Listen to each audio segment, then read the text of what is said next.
Everyone, आज हम करेंगे BESC 134 जो कि है एजुकेशन एज प्रैक्टिस।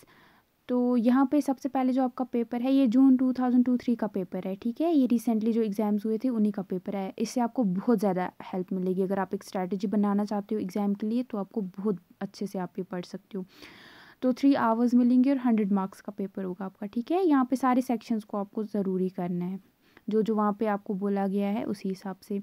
देखो, सबसे पहले है attempt any 2 questions from this section. तो यहाँ पे जो पहला सेक्शन है यहाँ पे ये बोला गया है कि 2 क्वेश्चंस को सॉल्व करना है 500 वर्ड्स में, यानी 4 to 5 पेजेस में। और हर एक जो क्वेश्चन है उसके आपको 20 मार्क्स मिल रहे हैं। सबसे पहला क्वेश्चन है, case studies can be an effective research method for improving educational practices. ये बोला जाता है कि अगर हमें एजुकेशनल प्रैक्टिसेस को इम्प्रूव करना है तो उसके लिए जो केस स्टडीज़ हैं वो बहुत इफ़ेक्टिव रहती हैं, ठीक है। उनसे बहुत हेल्प मिलती है। Justify the statement with the help of example. तो आपको इस जो ये स्टेटमेंट है इसको जस्टिफाई करना है, इसके फेवर में बातें बतानी और एग्जाम्पल्स भी देनी है। बहुत ईजी क्वेश्चन है, ये आप आराम से कर सकते थे। फिर है, identify research problem from day to day situation. अब आपको क्या करना है, एक रिसर्च प्रॉब्लम जो हमारे day to day life situations में होती रहती हैं उसमें से कोई एक प्रॉब्लम जो है रिसर्च प्रॉब्लम को ढूंढना है। उसके बाद discuss the steps you will follow to solve the problem using survey research. उसके बाद आपको बताने हैं कि एक जो सर्वे रिसर्च अप्रोच जो आपने पढ़ी है उसकी मदद लेके आपको कुछ स्टेप्स बताने हैं जिससे आप उस प्रॉब्लम को सॉल्व कर सकते हो, ठीक है। उसके बाद आपको क्वेश्चन नंबर 3 है, differentiate between mean, median and mode. यहाँ पे आपको बताना है मीन, मीडियन और मोड में क्या फ़र्क है। अगर आपने 12th क्लास में 11th-12th में एजुकेशन पढ़ा है आपने, तब तो पढ़ा ही होगा मीन, मीडियन, मोड, तो आप आराम से ये कर सकते थे। फिर यहाँ पे आपको कैलकुलेट मीन, मीडियन, यहाँ पे आपको कुछ डेटा दिया गया है, डिस्ट्रीब्यूशन दिया गया है, तो यहाँ पे उसमें आपको इसका मीन, मीडियन और मोड निकालना है, ठीक है। तीनों निकालने हैं इसके, क्योंकि 20 मार्क्स मिलेंगे ना अगर आप करते हो। तो ये था आपका।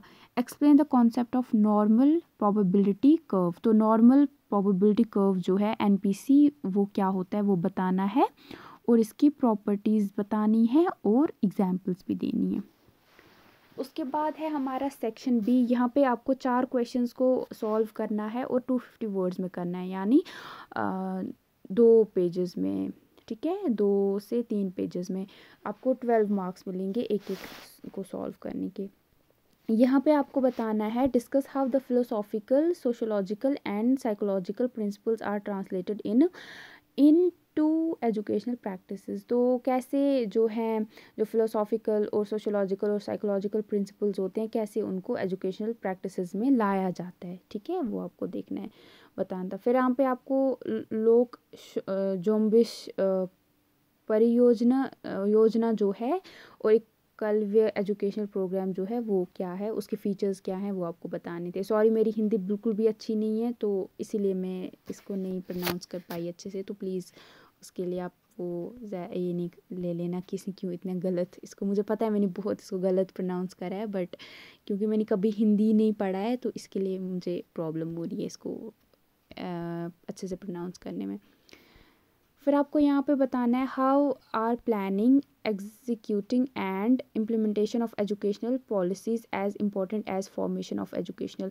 तो देखो, ये बोल रहे हैं आपको कि आप बताओ कि जैसे कि कोई भी एजुकेशनल पॉलिसी जो है उसको बनाना बहुत इम्पोर्टेंट होता है, तो उसी तरीके से क्यों इम्पॉर्टेंट है उसकी प्लानिंग, उसको किस तरीके से लागू करा जाएगा और कैसे उसको एग्जीक्यूट किया जाएगा और उसको कैसे लागू किया जाएगा, उसको कैसे सोसाइटी में लाया जाएगा, एजुकेशन सिस्टम में लाया जाएगा, वो भी इतना ही इम्पोर्टेंट क्यों है ना, ये आपको बताना है। ये तो बहुत ईजी सा क्वेश्चन है।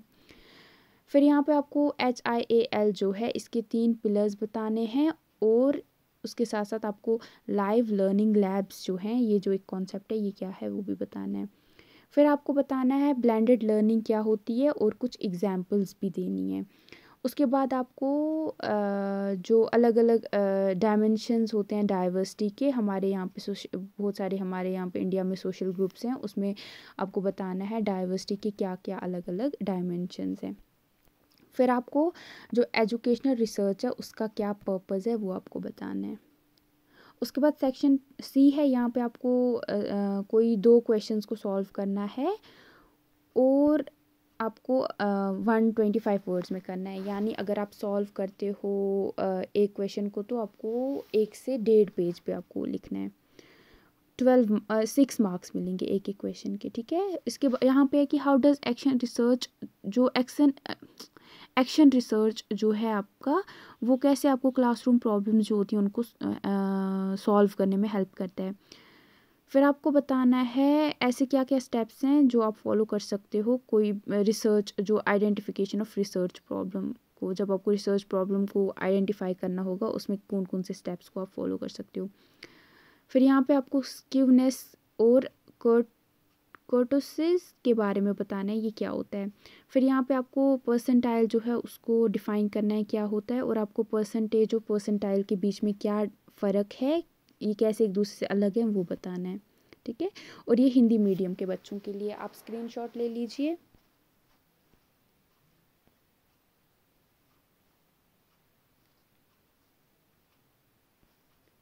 तो ये रहा, आई होप आपको इससे हेल्प मिलेगी और आप एग्ज़ाम और अच्छे से कर पाओगे। So all the best, thank you.